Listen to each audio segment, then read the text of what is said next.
श्री शिवाय नमस्तुभम। दोस्तों, आप सभी लोग जानते हैं कि 17 अक्टूबर 2025 यानी शुक्रवार को पड़ रही है रमा एकादशी। कार्तिक महीने के शुक्ल पक्ष में आने वाली एकादशी का नाम है रमा एकादशी।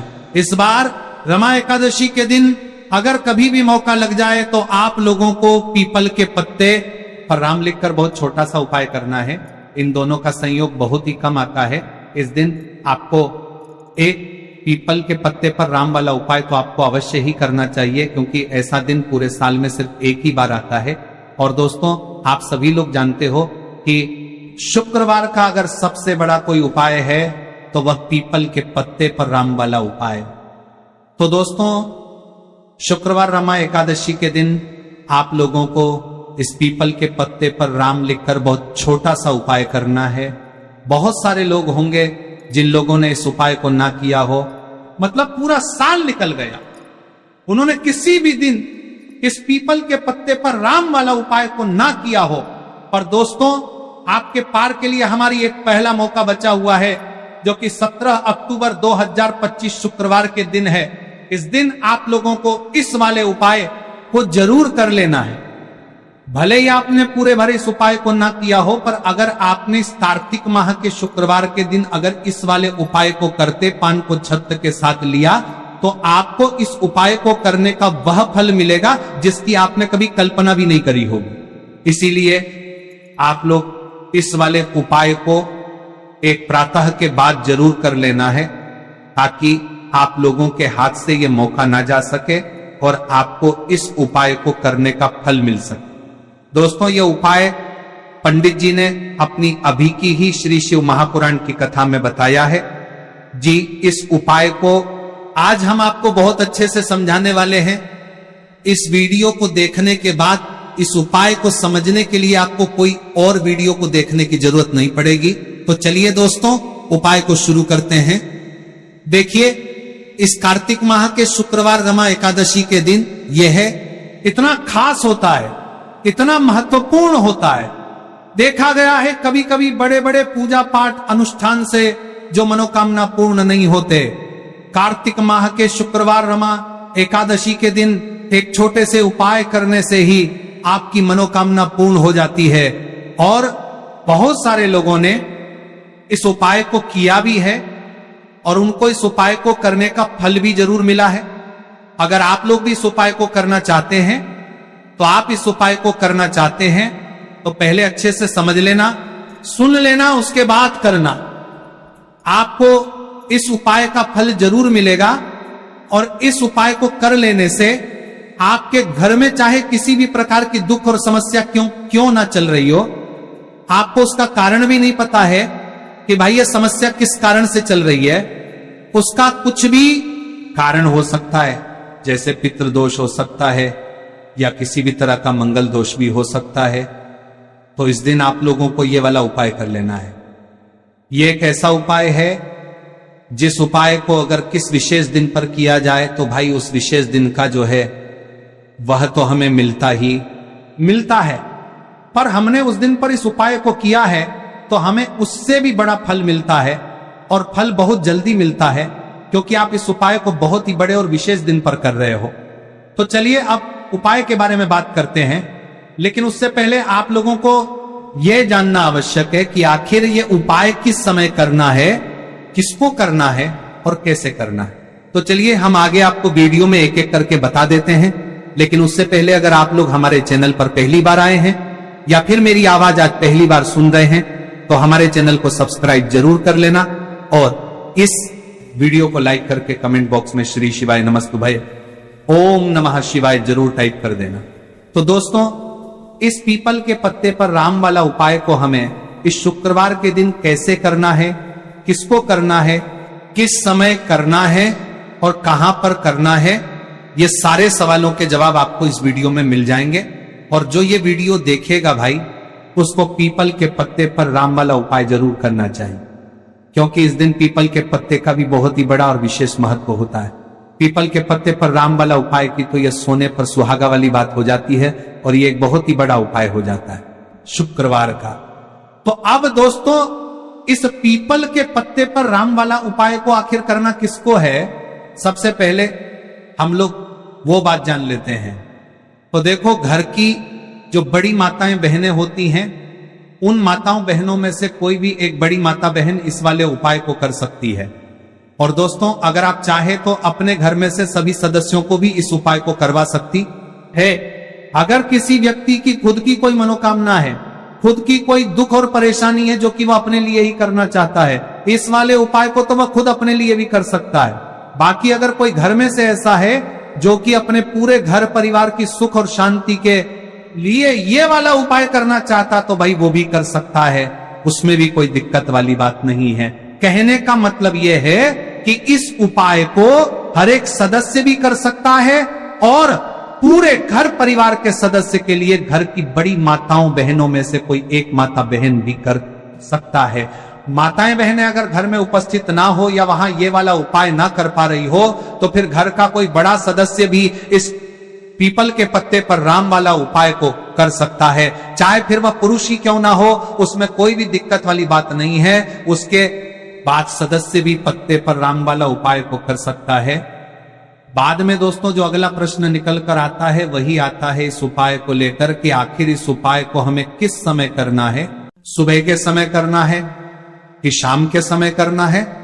तो देखो, इस वाले उपाय को आप लोग सुबह के समय भी कर सकते हो और शाम के समय प्रदोष काल में भी कर सकते हो। अब अगर आप पूछो कि भाई साहब सबसे उत्तम समय कौन रहेगा इस पीपल के पत्ते पर राम वाला उपाय को करने का, तो हम आपसे बस यही कहेंगे कि इस उपाय को आप सुबह के समय करेंगे तो ज्यादा बेहतर होगा। बाकी अगर प्रदोष काल शाम के समय भी करेंगे तो भी अच्छा होगा, उसमें कोई भी दिक्कत वाली बात नहीं है। तो अब दोस्तों, जो अगली सबसे बड़ी और महत्वपूर्ण बात आती है वह ये आती है कि सुबह अगर हम उपाय को करेंगे तो हमें कितने बजे से लेकर कितने बजे तक के बीच में करना है, और शाम के समय प्रदोष काल में करेंगे तो हमें कितने बजे से लेकर कितने बजे के बीच में करना है। तो देखो, सुबह जितनी जल्दी हो सके आप उपाय को करने की कोशिश करना।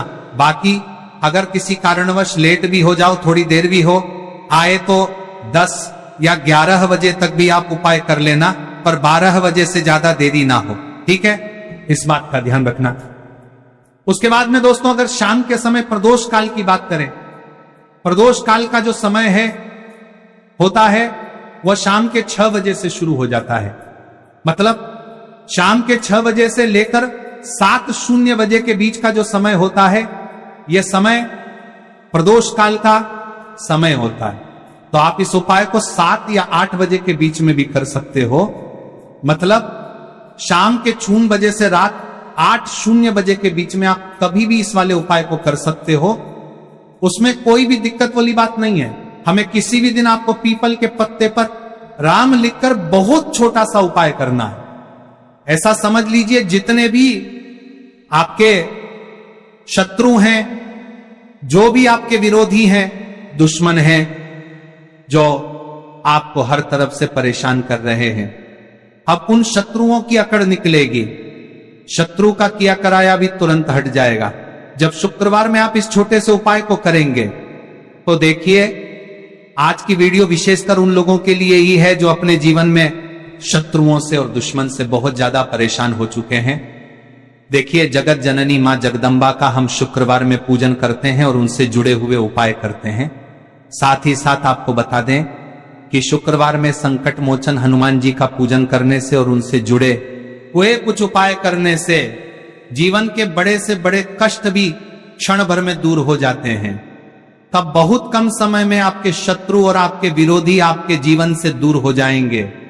आपके दुश्मन लाख कोशिश करने के बाद भी आपका बाल भी बांका नहीं कर पाएंगे, अगर आप शुक्रवार में इस परेशानों के जीवन के पार की बीच ना छोटे से उपाय को कर लेते हैं। अब देखिए, आज का जो समय है यह कलयुग का समय है, और कलयुग के एकमात्र देवता जो अपने भक्तों के जीवन से सारे कष्टों को दूर कर देते हैं वह स्वयं है संकट मोचन हनुमान जी। और संकट मोचन हनुमान जी का पूजन अगर आप शुक्रवार में करते हैं और उनसे जुड़ा हुआ ये छोटा सा उपाय अगर आप शुक्रवार में किसी भी दिन कर लेते हैं, तो ऐसा समझ लीजिए आपके जो शत्रु हैं, आपके जो विरोधी, आपके जो दुश्मन हैं, ये किसी भी तरह से आपको परेशान करने का प्रयास कर ले। आपका बाल भी नहीं है, आपका परिवार के जो आपका बाल भी नहीं है, आपके जो नाक और आपका हर भी नाक, और आप पाएंगे आएंगे। दूसरी चीज, अगर आपके शत्रु ने आपके ऊपर कोई भी तंत्र मंत्र करवा रखा है, कोई भी जादू टोना, कोई भी ब्लैक मैजिक आपके ऊपर करवा दिया है या करवाने का प्रयास कर रहे हैं, ऐसा समझ लीजिए वो किया कराया आप तक पहुंचेगा ही नहीं। और अगर आप तक पहुंचेगा, आपके बात करते गया है, कोई भी ब्लैक मैजिक तुरंत हट जाएगा जब आप इस छोटे से उपाय को शुक्रवार में करेंगे। देखिए, उपाय का रहेंगे छोटा है लेकिन बहुत महादिव्य चमत्कारी है। मतलब उपाय को करने में ना तो आपका ज्यादा समय जाएगा, ना ही इसमें आपके ज्यादा पैसे लगने वाले हैं। और ऐसा समझ लीजिए कि एक बार ही अगर आपने इस उपाय को शुक्रवार में कर लिया तो इसका महादिव्य चमत्कार आप खुद देख लेंगे। तो शुक्रवार के जो 9 दिन होते हैं, ये बहुत ही सिद्ध दिन होते हैं। मतलब शुक्रवार के दिनों में 9 माता रानी हमारे घरों में आती हैं, अपने भक्तों के जीवन से कष्टों को दूर करती हैं। साथ ही साथ आपको बता दें कि शुक्रवार के टाइम पर जब भी आप संकट मोचन हनुमान जी के उपाय करते हैं तो मां दुर्गा की आपको असीम और विशेष कृपा मिलती है। मां दुर्गा आपसे बहुत जल्दी प्रसन्न होती है और आपके सारे संकटों को वह दूर कर देती है। तो पीपल के पत्ते में और पीपल के पेड़ में होता है देवी देवताओं का वास। पीपल के पेड़ में श्री हरि विष्णु साक्षात मां लक्ष्मी वास करती हैं। पीपल के देव में हमारे पितरों का वास होता है। पीपल का जो पेड़ होता है, इसका पूजन करने से शनिदेव की कृपा, उनका आशीर्वाद मिलता है। और पीपल का पत्ता जो है, इसका उपाय शुक्रवार में करने से व्यक्ति के जीवन से बड़े संकट और कष्ट दूर हो जाते हैं, जिसमें कि शत्रु और आपके दुश्मन जो हैं, ये पूरी तरह परास्त हो जाएंगे, चारों खाने चित्त हो जाएंगे और कभी भी आपका कुछ नहीं बिगाड़ पाएंगे। अगर ये उपाय आप करते हैं तो देखिए, ये उपाय स्त्रियां भी कर सकती हैं, पुरुष भी कर सकते हैं। किसी भी दिन आप करते हैं इस उपाय को कर सकते हैं, ठीक है ना। इसमें दिन आपको नहीं देखना कि किस दिन करें, जिस दिन आप चाहा उस दिन इस उपाय को आप कर सकते हैं। तो शुक्रवार के दिन आपको पीपल का पत्ता तोड़ना नहीं है, उससे एक दिन पहले ही तोड़कर आप पीपल का पत्ता ले आए, या गिरा हुआ जो पत्ता होता है पीपल का वो आप ले ले, ठीक है ना। बस इस चीज का आपको ध्यान रखना है कि सोमवारी के दिन पीपल के पेड़ से कोई भी पत्ता हम नहीं तोड़ते। इस चीज का आपको विशेष ध्यान रखना है। तो आपको लेना है पीपल का एक पत्ता और शुद्ध जल से उसे साफ कर लेंगे पहले, जिससे कि धूल मिट्टी अगर पीपल के पेड़ देने वहां और पीपल के पेड़ पर पत्ते पर हो तो वह हट जाए। फिर गंगा जल का थोड़ा सा छिड़काव और एक कोई भी आपको लेनी है मिठाई में यहां पर आप बूंदी का प्रसाद ले सकते हैं, बेसन का लड्डू ले सकते हैं, और अगर आप इमरती ले लेते हैं तो यह और भी उत्तम है। देखिए, इमरती का जो भोग होता है यह संकट मोचन हनुमान जी को बहुत ज्यादा प्रिय है। अब ये सारी चीजें लेकर आपको जाना है संकट मोचन हनुमान जी के मंदिर में। तो देखिए, सबसे पहले आपको संकट मोचन हनुमान जी के सामने यह दीप प्रज्वलित करना है जो आप लेकर के गए।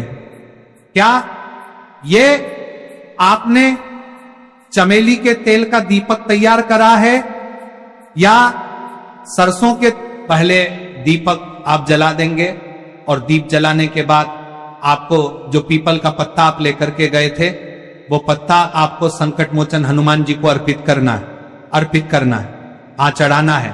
और जो भी भोग में आप लेकर के गए हैं, चाहे आपने बेसन के लड्डू लिए, बूंदी का प्रसाद लिया, या फिर